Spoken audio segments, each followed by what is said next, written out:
Patrice Marcadet, pourquoi, à 80 ans passés, consacrez-vous le peu de temps qui vous reste à créer le podcast et maintenant qui est un questionnement sur la meilleure façon d'utiliser son temps pour ne pas le perdre? Cette activité ne vous rapporte pas un sou et d'un point de vue narcissique, elle demeure plutôt confidentielle. Qu'est-ce qui vous motive? Merci de me donner la parole.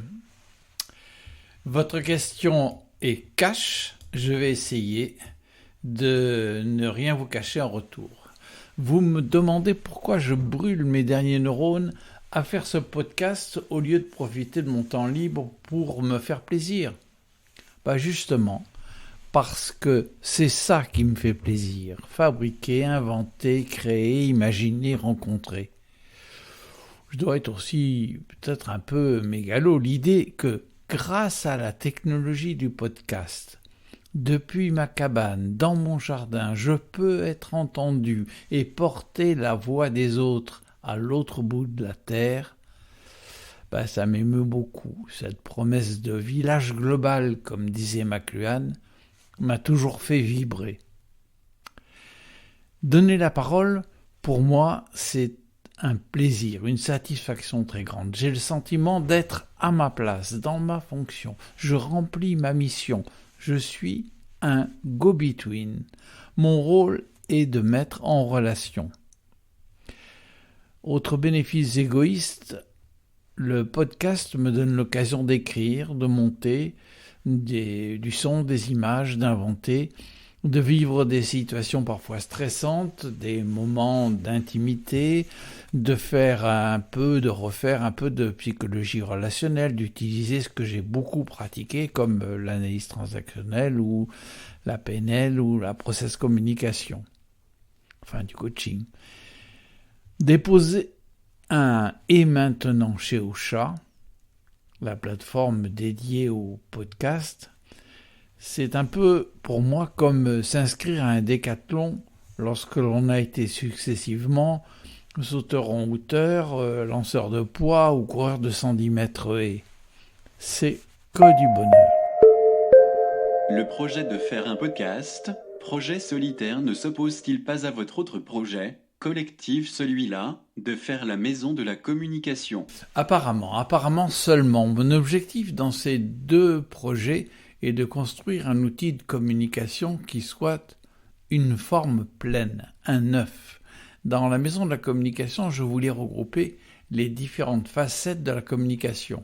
La relation interpersonnelle, la médiation, la gestion des conflits, la connaissance de soi et des autres, la dimension technique, la vidéo, le numérique, Internet. Un peu comme un vitrail qui réunirait différentes facettes de la communication. Dans le podcast, je peux, à moi seul, faire la programmation, l'interview, l'enregistrement, le montage, la diffusion, la communication. Grâce à la technique, je peux réaliser ce dont parlait le réalisateur italien Nanni Moretti. Je suis un autarcique. C'est paradoxal, je suis un solitaire qui parle toujours d'intelligence collective, qui rêve de groupes fertiles, inventeurs de solutions nouvelles, comme mon groupe d'altruistes avec mes amis retraités. J'ai une autre image dans la tête.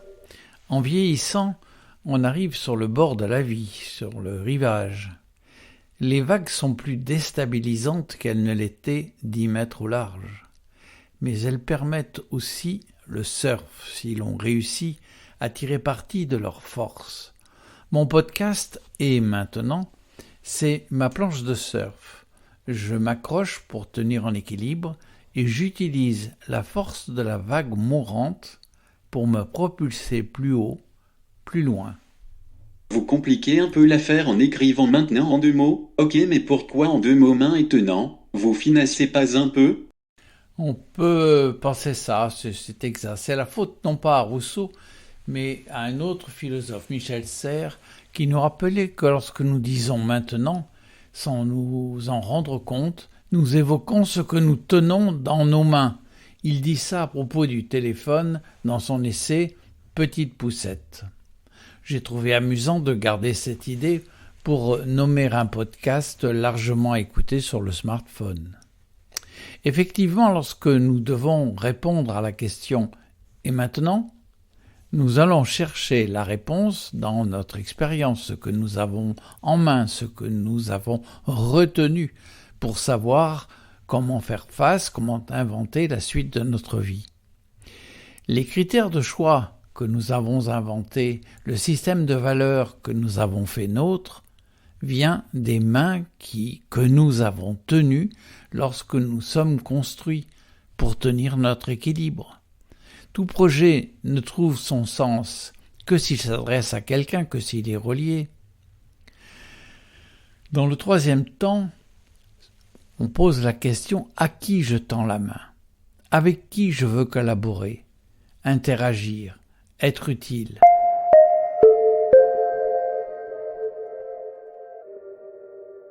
Et maintenant, la question se pose pour des destins individuels, à la croisée des chemins, orientation professionnelle, retraite, maladie, chômage, coup de foudre, séparation, en fait tout ce qui est inattendu. Comment choisir ? Comment dépasser l'indécision, l'incertitude ? Mais la question « et maintenant » se pose aussi quand les changements du monde nous impactent. La guerre en Ukraine, le numérique, la pandémie de la Covid, le changement climatique, comment redonner du sens à un projet de vie privée quand il est empêché par un événement public ?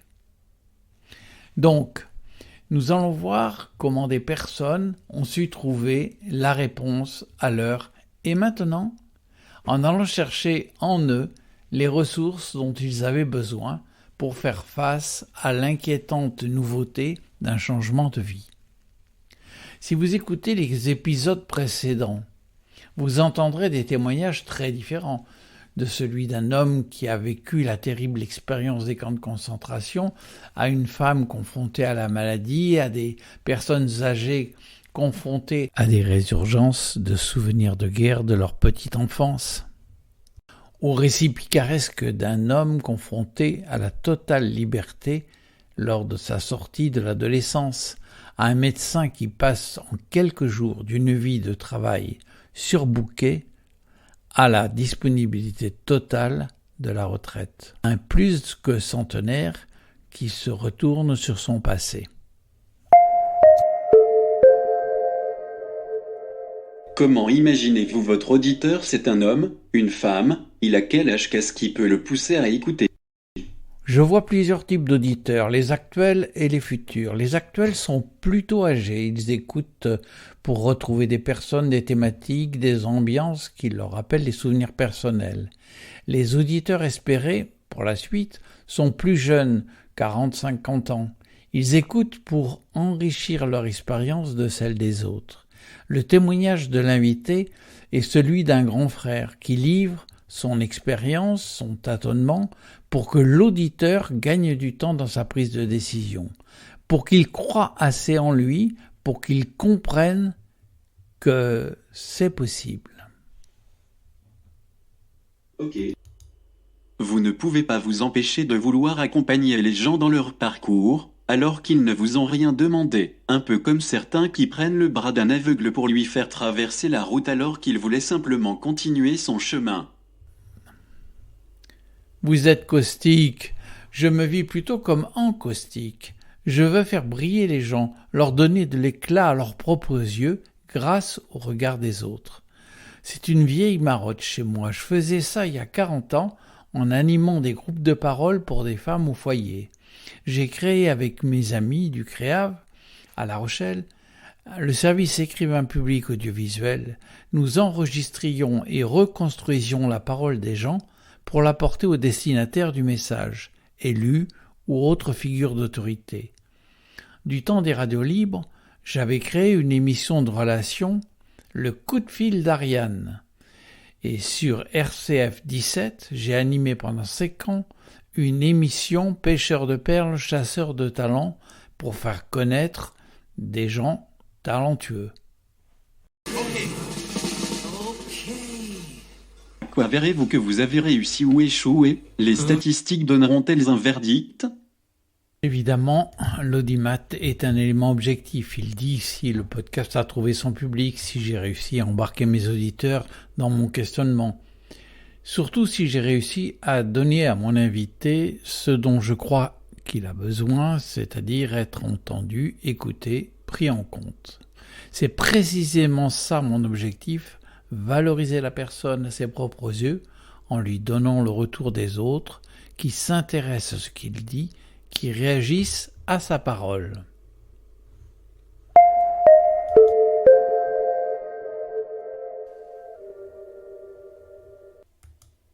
Très bien, ça c'est votre problème, mais l'auditeur amateur de podcast, il en existe des milliers, pourquoi va-t-il choisir d'écouter maintenant ?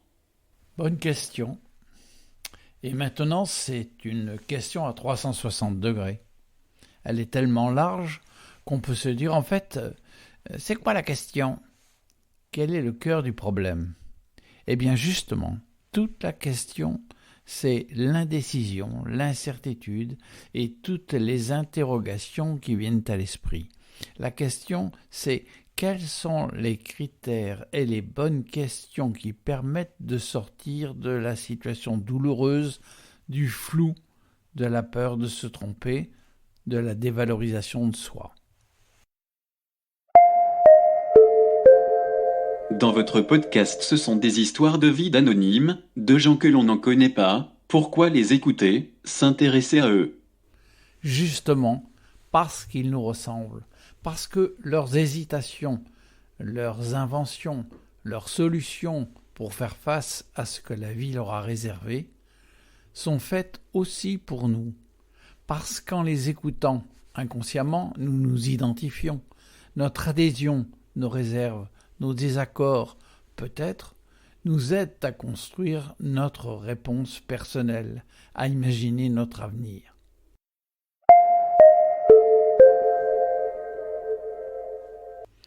Et maintenant, si vous voulez vivre cette expérience, inspirer les autres, vous enrichir de leur retour, il vous suffit d'aller sur mon site c'est-à-dire ou de m'écrire patricemarcade@c-adire.net. Vous voyez, moi, ça m'a fait du bien de vous dire tout ça. Pourquoi il n'en serait pas de même pour vous ? Patrice Marcadet, je vous rappelle que c'est moi qui pose les questions. Je vous remercie néanmoins de votre participation à mon enquête. Pourquoi les podcasteurs se cassent-ils la tête à faire des épisodes ?